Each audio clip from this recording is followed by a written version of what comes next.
మీరు ఆడోళ్ళు మాట్లాడు. నీ ఇంట్లో ఆడపిల్లలు కలిగిస్తాడు వాడు. అప్పుడేం చేస్తా నువ్వు?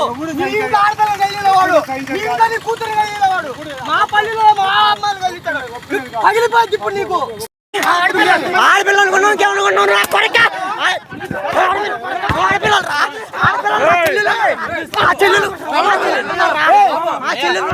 బాబు.